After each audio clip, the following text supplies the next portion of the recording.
Welcome back, guys. So right now let's go to our delegated email because we want to start our work as a VA right now. So this is me going to our delegated emails, and right now we need to look into labels. So labels are things you use to tag or flag your emails. So right now we have different labels you should create, of course. So you could easily create label by using this button, and if you have an email you want to create a label for almost immediately, all you have to do is to right click and you see label as, so you can label your emails. So far so good. We have different labels. So far so good, which are automatic labels. We have social, we have updates, we have forums, we have promotions, of course. So right now what we want to do is we want to create importance labels. Yes, so importance labels every professional inbox should have. So the first type of label I want to create, so let me take this out. I don't need to mark this. So I want to create different labels that I feel are important. So the first important label should be awaiting, or let's say action required, the ones that you need to take actions. Yes, the ones that you need to take actions. So you say action required.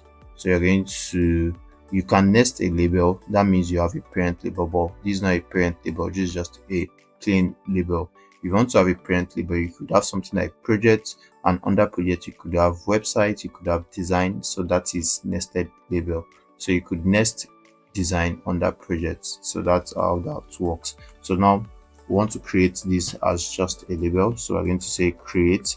So that is action required. That's the first type of label we want to create. Remember, this email was dedicated to us. So that's the first we want to create, action required. And the next type of labels we want to create is awaiting reply. So the next type of label should be awaiting reply. Yeah, so I'm going to create awaiting reply right here. So that is awaiting reply. So I'm going to have awaiting reply. If you're working for a company, you have something like projects. I mentioned something about projects earlier on. So you have something like projects. Yes, and projects will be a parent email. So right now under projects we could have something different. We could have, let me add a label. So let me add website project for one. Yes, so website project, I will nest it under, I could just name it website, not even website project. I can name it website and I'll nest it under projects. Yes, so that is nested label. So that's how to create nested label. As you could see, project stands on its own and you see websites underneath project. So you can see our labels are empty currently. So these are labels. So I'm going to create another. I'm going to create design. Yes, so design will be nested under parent as well, other project as well. So project is the parent label. So I'm going to create that. So we have design as well. So you have your labels. That's how to create labels. And now we need to go on. So we have different types of emails. We've already talked about the different types of emails. We have 5 email types. So we have for your information. So 5 email types, which we have FYI. Yes, we have action required, which is what I've created right now. So we have action required. We have awaiting reply, of course. We have awaiting reply, and we have newsletter, and we have junk. Yes, so we have junk. So these are the 5 email types we have, and if you're to look into them, so we need to create things like this. So we need to create newsletter. So if I were you, I'll create a label called newsletter, of course. So this is a label that will be newsletter if there would be any important newsletter to be viewed. Yes, so we have newsletter as well. Then you could have your junk, but let's see what all these will be about. So we have these 5 email types, like I said. So you could look into these 5 email types. We have for your information. So information only emails that do not require a response or action. So you could create that as well. So you could create that label as well. So you could say FYI. Yes, so that's one as well. That's another type of email you could create. So it says this should be filtered into a read letter or reference folder to keep the main inbox clean. If you receive too many, ask for a single daily digest.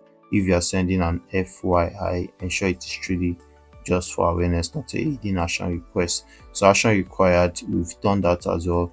Emails demanding a specific task, response, or decision from you. So move this to a to-do folder.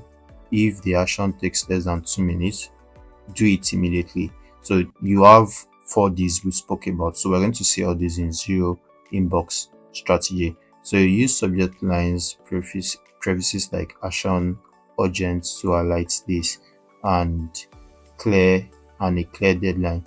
So awaiting reply is one of those we've created. So awaiting reply is emails you sent that require a response or action from someone else. This is where you dedicate to.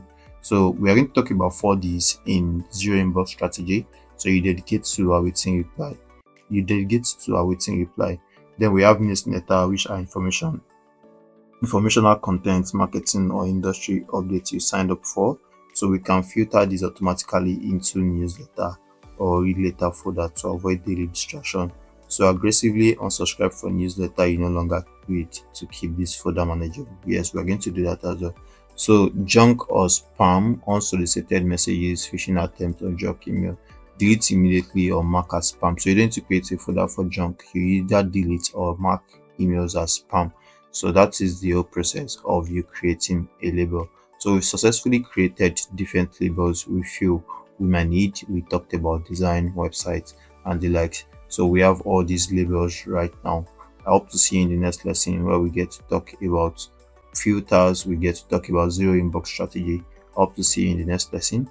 See you there.